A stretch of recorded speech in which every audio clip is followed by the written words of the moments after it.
दिवाली से पहले लाखों पेंशन भोगियों के लिए बड़ी खबर, एक बड़ी उम्मीद। ईपीएफओ की केंद्रीय न्यासी बोर्ड की बैठक में आ सकता है बड़ा फैसला।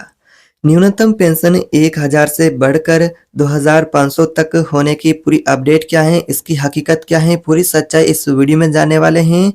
अगर आप भी एक ईपीएस के पेंशन भोगी हैं तो आपके लिए बहुत ही बड़ी अपडेट है, क्योंकि ईपीएस के पेंशन भोगी की पिछले कई सालों से पेंशन की बढ़ोतरी की मांग जारी थी। तो इस मांग को लेकर एक बार फिर से उनके लिए नया अपडेट आ चुका है।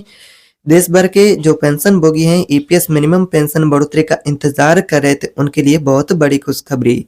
तो पेंशन बढ़ोतरी की वजह की बात करें तो ईपीएफओ देश के करोड़ों कर्मचारियों की रिटायरमेंट सुरक्षा करता है, जो कि उनको पेंशन देता है।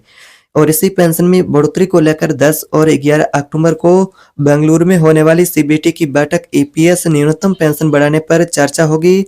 सूत्रों के मुताबिक इस पेंशन में 1000 से पेंशन बढ़ा करके 2500 से 7500 तक करने को लेकर भी अपडेट देखने को मिली है। तो वाकई क्या पेंशन धारकों को खुशखबरी दीपावली से पहले मिलेगी?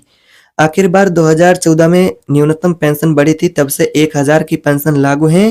तब से महंगाई तो कई गुना बढ़ चुकी है, लेकिन पेंशन की राशि 1000 की बनी हुई है। यूनियन की मांग है कि 7500 की मिनिमम पेंशन, लेकिन सरकार फिलहाल 2500 के पेंशन पर विचार कर रही है, इस तरह की जानकारी आ रही है। तो आपकी पेंशन कैसे तय होती है? अगर पेंशन के बारे में बात करें, अगर किसी कर्मचारी ने अगर 35 साल यहाँ पर सर्विस की है तो उसकी औसत सैलरी अगर मान ले 15,000 है तो उनको 7500 की पेंशन मिलेगी। लेकिन यहाँ पर ये अधिकतम है। न्यूनतम की बात करें तो 1000 मिलती है। इसका जो फॉर्मूला है पेंशनेबल सैलरी गुणा पेंशनेबल सर्विस और भाग चंद्र से दिया जाता है, जो कि पेंशन का फॉर्मूला है। इस हिसाब से पेंशन मिलती है। लेकिन कौन से पेंशन भोगी पात्र हैं? तो उम्र आपकी 58 साल होनी चाहिए, आपका 10 साल का सर्विस यानी कि नौकरी हो, पहले रिटायरमेंट हुए कर्मचारी भी पात्र हैं। तो इसके लिए यहाँ पर ये पात्रता रहेगी। और सीबीटी की बैठक से और भी संभावित फैसलों के बारे में बात करें तो इस बैठक में और भी कुछ महत्वपूर्ण मुद्दे हैं जिसको लेकर भी चर्चा होगी, जिसमें न्यूनतम पेंशन है और ईपीएफओ का नया प्रोजेक्ट है 3.0, जिसमें डिजिटल और पेपरलेस सिस्टम, एटीएम से सीधी पीएफ निकासी और यूपीआई द्वारा तुरंत क्लेम और रियल टाइम क्लेम सेटलमेंट और यहाँ पर नॉमिनी वगैरह से जुड़े कुछ अपडेट हैं। तो इसमें बहुत सारी यहाँ पर आईटी कंपनियां भी साथ में काम कर रही है। यूनियन की प्रतिक्रिया क्या है? यूनियनों की प्रतिक्रिया के बारे में बात करें तो कुछ यूनियन संगठन है, उन्होंने 1000 की पेंशन को कम बताया है और इसे बढ़ा करके कम से कम 7500 होना चाहिए। दीपावली से पहले ये पेंशन भोगी के लिए प्रस्ताव एक उम्मीद बन गया है।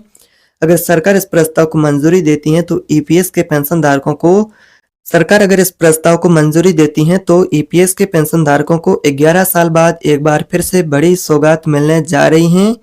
दोस्तों, 11 साल से पेंशन बढ़ोतरी का इंतजार कर रहे लाखों पेंशन भोगियों के लिए यह मौका किसी खास बड़ी सौगात से कम नहीं है। अगर सरकार मंजूरी देती है तो दीपावली से पहले 1000 की जहां पेंशन मिलती है उस जगह उनको 2500 तक का महीना पेंशन मिल सकती है। आपका क्या ख्याल है? क्या सरकार 2500 की पेंशन लागू करेगी? क्या ये पेंशनर्स के लिए पर्याप्त है या इसे पुरानी जो पेंशनर्स की मांग है 7500 किया जाना चाहिए? नीचे कमेंट बॉक्स में आप अपनी राय बताएं। अगर वीडियो अच्छी लगी है तो वीडियो को लाइक करें, शेयर करें और ऐसी ही नई अपडेट के लिए चैनल को सब्सक्राइब करना न भूलें, ताकि हम आपके लिए इस तरह की अपडेट लाते रहेंगे।